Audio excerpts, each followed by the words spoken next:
Come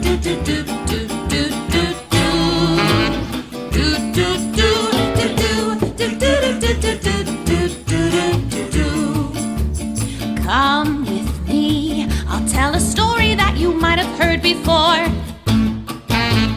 Graphically novel, but the same old trouble. Villains always knocking at the door.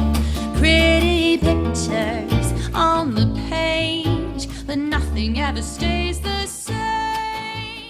Thank you, Vandello, and welcome again, true believers, to Graphically Novel. My name is Josh Wasta, a.k.a. Fallout Fieri, and with me, as always, is the parents to my Runaways. It's Bear. The Runaways just speaks to me on a weird level just because of my own parental issues, and there's been so much about this series that I really enjoyed. This is going to be a fun one. We are doing Runaways today. It is a show that is on Hulu. It is currently in its second season. Bear has only watched the first. Jed and I are super into it. We're almost done with it. I got a lot of homework to catch up on, man. Yeah. Well, this show is your homework, so it's great. That's what I'm saying. Runaways itself, the graphic novel that we're going to go over is called Dead Wrong. It is one of the re-releases of Runaways. It's kind of a new series. The reason that we're not going with the original is it's actually kind of difficult to track down. None of the comic book stores we were in, even that I've been in my travels, had it. They had this one, which is done by Terry Moore, who is the same writer and person that came up with the comic book Strangers in Paradise, which was a big comic in the LGBTQ movement. And then inks by Humberto Ramos, who does a lot of Marvel stuff. He did Spider-Man famously for a while. He has a very, very distinct style. The art in this was very dynamic. Yeah. Things changed so many times. Art-wise, the art gave me the reminder of Sunday comics, your funnies. Right. Not because they are a disparate bunch of artwork, but that everything changes so much from one comic strip to the next, and because he has that level of dynamism in his artwork. Yeah, he changes a lot. His signature things are the elongated faces. His expressions are drawn in a way that it is not realistic. It's not what a human face would look like, but it encapsulates so much emotion in what's going on. Absolutely. That it's almost a caricature of emotion. And perfect for Runaways, which is about a bunch of teenagers on the run. Because the emotions there are running high. Right. And teenagers in general, like we're going through puberty, weird shit. In Dead Wrong, this series that we're going over, they are coming back to Los Angeles. A lot of things have happened.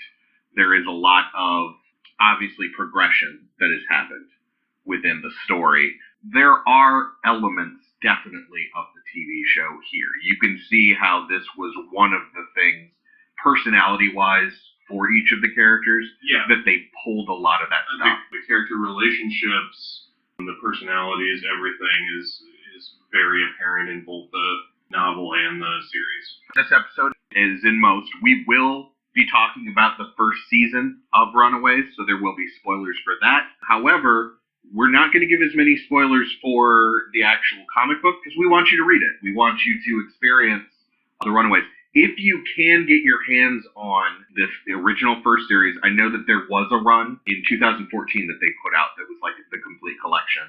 That goes over the story that primarily happens within the first season. Yeah, and I haven't had the opportunity to read that yet, and I would like to find it just because this was a great story. I want to get all the backstory, I want to get everything from the beginning. This is a great jumping on point, but it pulls no punches to reference things that have happened previously. They mentioned that they had a base at the tar pits at one point, and Iron Man showed up and kicked them out of it. Which was one of my things that I wanted to talk about is the TV series, they don't reference anything from the MCU. Right. And would the series have benefited from that? I think so. News just broke actually earlier this week. There is also a Cloak and Dagger show. I've already actually been watching Cloak and Dagger. That's on Freeform. This is on Hulu. There's going to be a crossover between Cloak and Dagger and Runaways. Oh, that would be amazing. That actually led into one of my questions that I was bringing to this. We have the MCU. At this point, MCU's kind of winding down a little bit. They've really, after Endgame, they're really kind of painted themselves into a corner with the MCU. And I don't know how that's going to play out. Obviously, I'm sure they have plans. They're going to be releasing things. But if you look at things like if Freeform and Hulu were willing to work together and willing to do this crossover, why not Agents of S.H.I.E.L.D.? Honestly, I think that's the biggest drawback to everything in the MCU is that you've got all these different companies that have different rights to different intellectual material. Why can't we just all work together and everybody could make money off of this if Right. you just take the time to work together, not hoard your resources, and make these crossovers, and people will love this stuff. Oh, yeah. No, you take the Cloak and Dagger story, which we're getting a little bit off of Runaways, but bear with me. You take the Cloak and Dagger story, which is very much about race and opportunity and classism and things like that. And then you look at Runaways, which deals with kind of the same classist issues because the parents are... Because they were from the upper class Right. echelon and then just Right. got dumped down, like smacked on their heads into Poverty. We're in poverty. We're running away from everything. We have nothing left anymore except our own minds, our own resources. And Alex, you run into that same story. So I wouldn't be surprised if in the crossover between Cloak and Dagger and the Runaways that you have something between Cloak and Alex, where they came from those similar backgrounds. Well, Alex's parents already had elevated themselves by the time he came along. That idea of the street-level hero, something happens, there's legal trouble, Cloak gets arrested. Because it can't be Alex because they're runaways, because they would give them back to their parents. But into the room walks Matt Murdock. I'm here to represent you. See, that would be amazing. Just those little cameos. Yeah. Just those little bits, as long as... And they don't even necessarily have to be the same actor. Man, it's tough, though. Great. It's so tough, It would be great if it was. Yeah. Even if it's not the same actor, just a blind lawyer walks in, "Hi, I'm Matt Murdock, I'm here to represent you." Or somebody gets hired to track down the runaways, and it's Jessica Jones. Exactly. How do you not just squeeze those things in there? From what I've read, and again, not an entertainment lawyer by any means, they can't use those characters for 2 years from the cancellation on Netflix. But that would be next year in the fall. The devil is in the details. Yeah. A Marvel TV universe with these crossovers would be so cool, and you're just leaving money on the table. I get that rights and... Sure, the logistics become a nightmare, but put it together, do your due diligence on it at least, and see what you can come up with, and you could make some serious cash. If you can do Who Framed Roger Rabbit, you can do a Marvel TV universe. Careful, I almost did a spit take right into your mouth. Let's talk a little bit about the differences in the characters. The biggest one that I had, and an opportunity when we're talking about this, linking it all together in Marvel, Molly's a mutant in the Runaways comic. Yes, I got that a lot when I got a lot of information on the original comic, talking with Kat. She's a mutant in the series. She technically is still a mutant. Technically, they have not said what she is or what the deal is. Did you catch that scene? Since we're talking about it was spoiling the series, when they do the flashback to her parents dying, yeah, right before that explosion goes off, she has woken up. They put her to bed. She's woken up. She's playing with the rocks in the other room, and she picks up a rock, and all of a sudden her eyes get the glow. So it's kind of that radiation. That's where she had direct contact with this thing they pulled out of the earth. And I wonder if it's an Inhumans tie-in then. It could be. Because the Inhumans is already in Agents of S.H.I.E.L.D. So there's been a huge thing about... It was a black rock that she picked up. That scene was less than 5 seconds. You were looking down at your phone, you'd have missed it. I'm wondering then if that's the misdirection, because at the time that the first season was done for Runaways, there was no Disney Fox deal. That could be your backdoor of, if we have to explain this later, we can, but let's hold off on it. Interesting. We'll see what happens in third season then.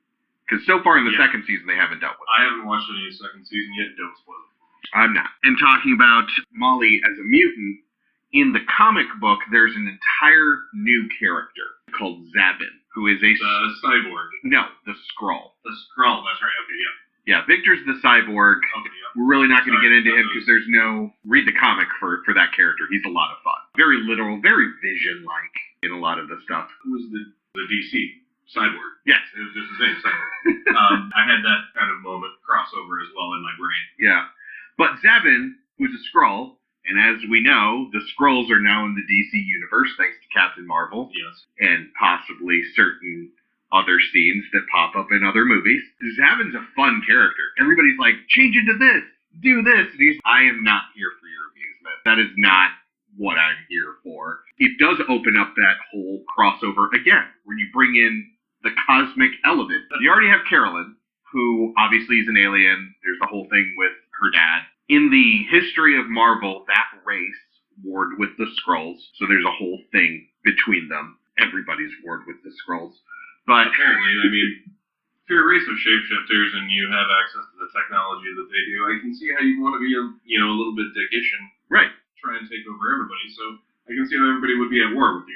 It's hard not to keep bringing up Agents of S.H.I.E.L.D. because our listeners have not listened to it. We probably won't do an episode on it because it is unlike anything that was in the comic. Okay, and I'm going to give you my quick breakdown on Agents of S.H.I.E.L.D. Wait for it. Halfway through the first season, your mind will be blown. It hurts. It's such a long wait.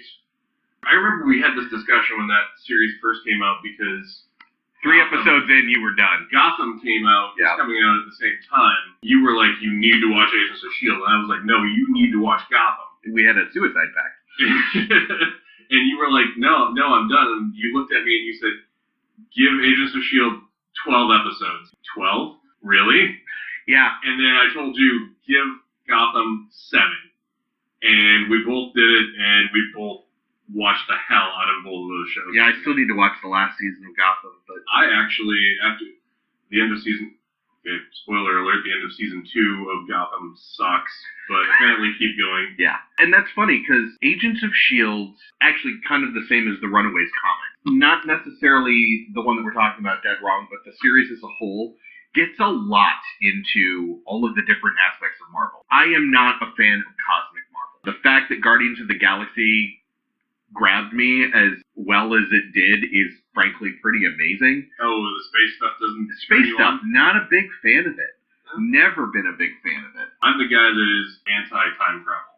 And again, Runaways, that they get heavy into time travel. Yeah, other than this book, the other one that I recommend from Runaways that's a hell of a lot of fun is Joss Whedon did a run on Runaways. That's where one of my favorite little blips come from because they run into the Punisher and Molly punches him. And as Molly punches him, there's a box that comes up that just goes, Punisher War Journal. Ow!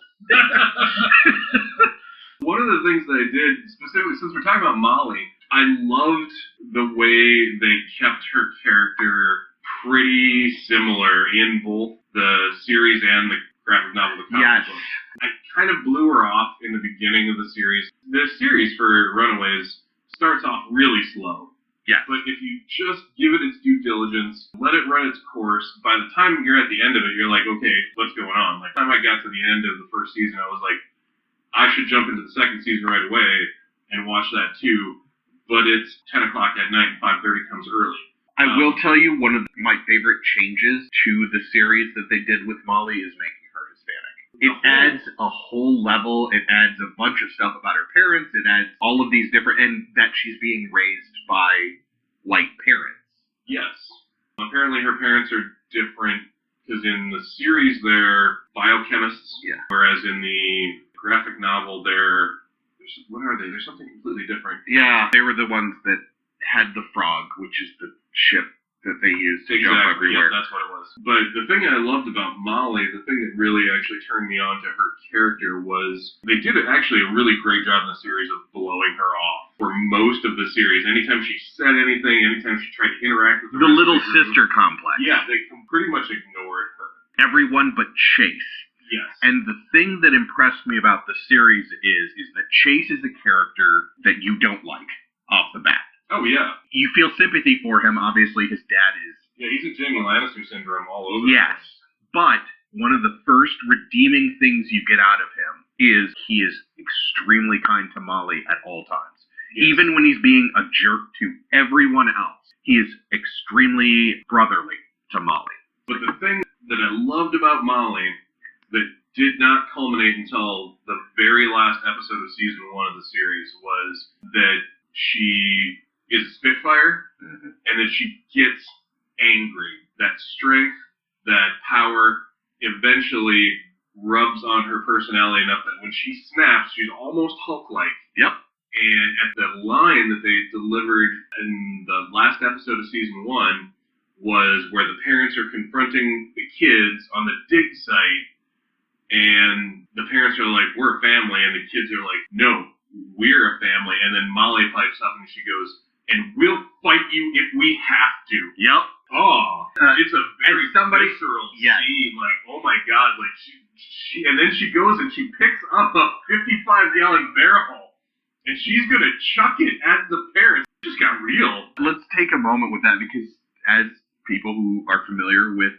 this podcast know, you are a Hulk, Thor, big beat stick fan. Big beat stick fan, and Molly she's the beat stick, but she's the opposite of what you think of as a beat stick. Oh, yeah. It is the entire idea, kind of like the Hulk. The Hulk is Bruce Banner, who is this nerdy little scientist guy who becomes. Only criticism that would have made Molly better for me personally in the series is if they would have just chosen a shorter actor. Because in the comics, she is tiny. Mm-hmm. She is half the size of everybody else. Right. And she is just this monster of strength.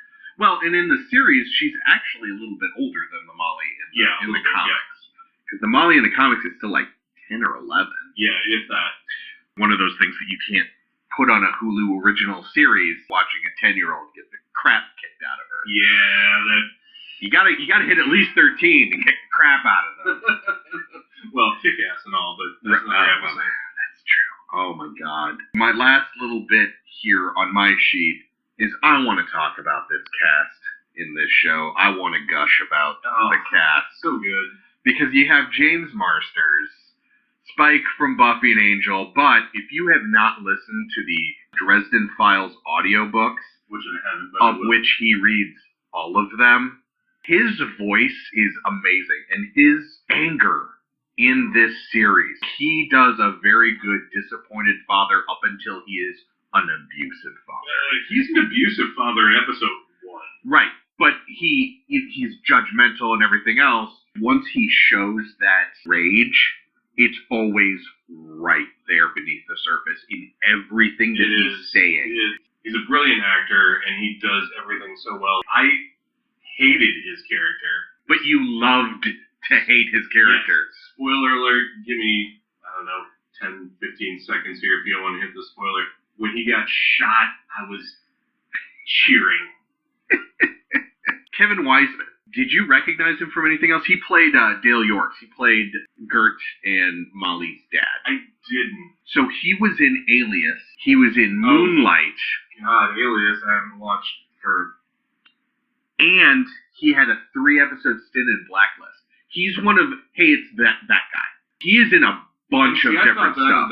The guy that was basically the big bad in season 1 of the series. Right. Jonas. He does a great job of making me hate every character he plays. Right? I want to say he was in Leverage. Was that where he was from? I think so. I didn't like his character there either. He does a great job. And finally, we're going to fly a geek flag high and talk about Bridget Branagh, who was Stacey Yorks, the mom of Gert and Molly, who was Sasha in Kindred the Embrace. I've never actually seen that series. Really? Yeah. You have talked about that the entirety of our relationship, as long as we've known each other. And coming up on 20 years. Right? And I don't think I've ever seen anything other than the previews for that series. And part of me is just kind of like, no, I'm good. Oh no, we're gonna go second bottle of wine and some Kindred the Embrace today. Listen, 2 bottles of wine minimum. Fantastic actress. One of the first things she did was Kindred the Embrace, but she was also an Angel. She was Wesley's girlfriend after her warlock father tried to sacrifice her. I think it was like season 3 or 4. Oh wow, that was a long time ago. Yeah. Fantastic actress. I was really glad to see her. The kid performers, all of the Runaways, really spot on. The character of Nico in the series. I loved Nico. In the graphic novel, she was cool because I like magic stuff. And I was a little bit disappointed that it wasn't actual magic in the series. It's basically, for lack of a better term, was basically technomancy. The actor in the series is absolutely amazing. Another thing, from what I remember in the beginning of Runaways, and again, couldn't get my hands on it, but from what I remember, her sister is a completely series-based thing. Oh, really? Yeah. Does not exist at all in the paper. No. But her emotions, her relationships, the way that she just holds herself, even when on the screen she breaks down, that is you talk about your emotional moments with Molly, it's the opposite with Nico. She's so put together, or at least projects that she's so put together and everything. Even when she's completely breaking down? Yes. So when it's she's less visceral, it's more composed, it's more heartbreaking, refined, yeah. Really. Like, this is someone who's very much in touch with her emotions. Yeah. We've already done the what if, because we've talked about what if all of these start interacting. Would you continue to read this series?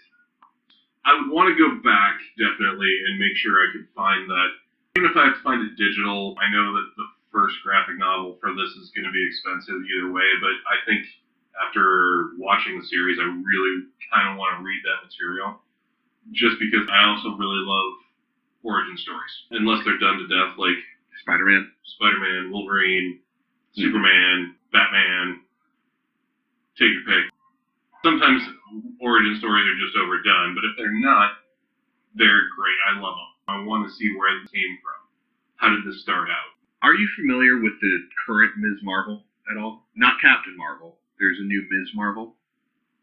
No. She is a Muslim teenager who has, like, stretchy powers, but she can also make her fist huge and elongate. She's also a huge fangirl. So anytime she teams up with somebody, it's her just freaking out and fangirling. Hilarious. And I just realized that this would be the perfect place to introduce her into the Marvel TV universe. Absolutely. A lot of people freak out. You get a lot of fanboys out there that freak out because there's a certain character and they decided to change the race on them.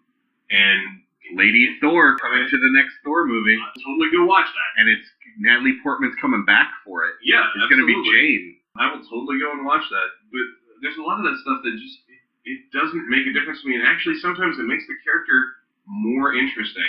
I learned that when Heroes came out. You got Mohinder and Hiro Nakamura. These guys were amazing, and it actually helped their backstory and made it more human, the fact that they were not white. Mm-hmm. I identified with them more not being white. Actually, the best part of season 2, but also Peter Petrelli is the worst villain in that series. Well, yeah, that's always... He takes a woman to an alternate timeline and then erases the timeline. That's the best part of having somebody that's supposed to be a super great hero is when you realize that, oh my god, they're actually the worst villain in the world. But in season 2, there was a Latina character that her power was muscle memory. Yes, she was the muscle mimic. Yes. She could watch something and instantly do it. Because she watched Rey Mysterio hit a 619 and then was able to do it. The kid at the diner figured it out and started showing her professional wrestling and kung fu movies. Yep. And suddenly she was just kicking ass and taking names. Those are the kind of powers that I'm excited about. Those are the kind of things that when they change up a character like that, hell yeah. I like just subtle variations on a theme. Molly is great because she's that beat stick brute strength character that I like, but it's all she's a tiny girl. Tiny little package that is going to kick your ass and then go play with her Hello Kitty toys. Things like that are the things that just amuse the hell out of me. I'm curious, having not done the research when this came out, of how pissed people were that Carolyn, the church-raised person, ends up being a lesbian. It made the series just that much more real for me. She has no idea who she is, what she is. She's experimenting. That was actually one of the things on my list of things that we needed to talk about is how everything's much more modern. It's much more up to date. This is probably something that's going to stand the test of time for a while because of that. Now that we've brought up the LGBTQ undercurrent of the story, and at the very beginning of the show, you talked about how Runaways was very personal to you because of your own journey, and I'd like to hear you talk about that. In the last few years, several fights that I've had with my mother about I grew up rural South Dakota. You don't get any more red state than where I grew up. I've spent the last 20-odd years of my life in Cedar Rapids, Iowa, which I don't know if you could really call it blue, but it's blue. It's far bluer. When I grew up, I got a lot of everybody needs to be treated equally, everybody's special, all that stuff. And then by the time I hit 20, 25, 30, suddenly that's not the case anymore. And I'm like, wait a minute, this isn't how I was brought up. Why is suddenly everything changing? It caused a lot of strife personally, up to the point where I've got my mother walking out Easter morning, good Christian woman, abandoned half of her children on a major Catholic holiday with just a equivalent of a 12-year-old temper tantrum drama note on the kitchen table, packed up and left. Yeah, Runaways is a big deal for me because these kids have gone in opposite direction from their parents. They've decided that they want to do different things with their lives. They're not going to be tied down to everything that has come before them, and they're not going to let anybody else make their decisions for them anymore. So it can speak in several different levels to several different types of people. It calls to personal struggle. That's what makes these graphic novels and these shows and everything we're talking about special. Like I said, this one hit close to home because these kids are orphaned. Now that we got real, Blood's flowing, so it's time to go. This has been another episode of Graphically Novel. You can find us first and foremost at graphicallynovel.com. That's where you'll get a lot of our announcements, a lot of special stuff, where you can see our ugly mugs, Right. Jen's pretty mug.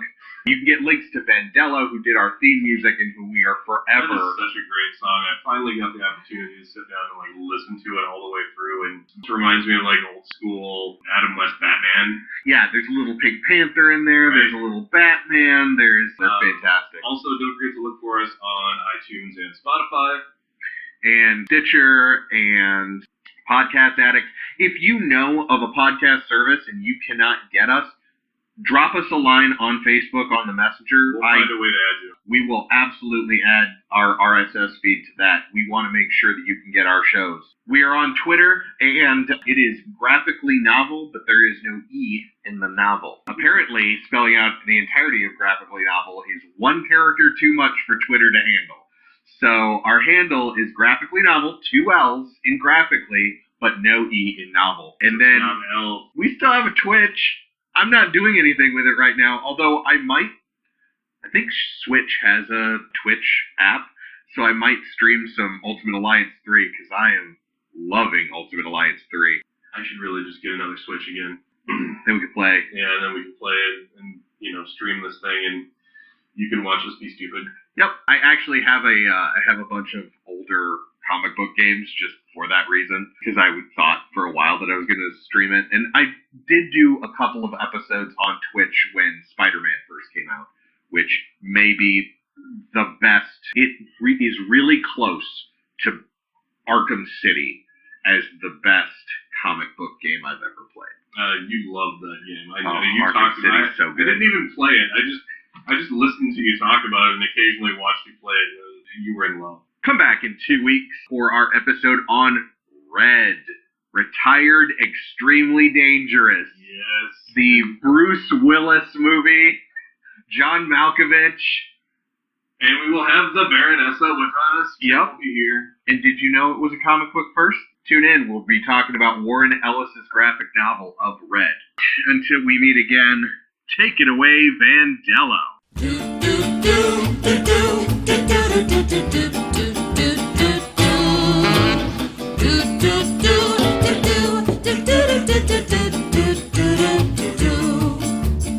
Come with me, I'll tell a story that you might have heard before. Graphic graphically novel, but the same old trouble. Villains always knocking at the door. Pretty pictures on the page, but nothing ever stays the same. Do do do do do do do do do do do do do do.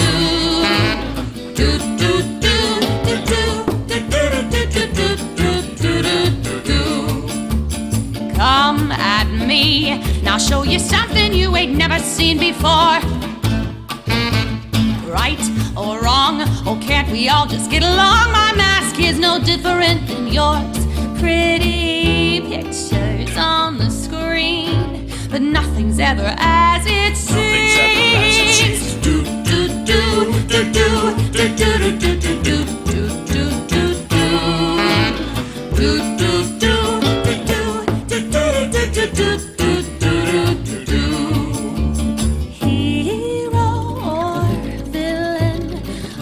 Or hated by millions. Maybe it's wrong, maybe it's right, but you don't want to see my bad side.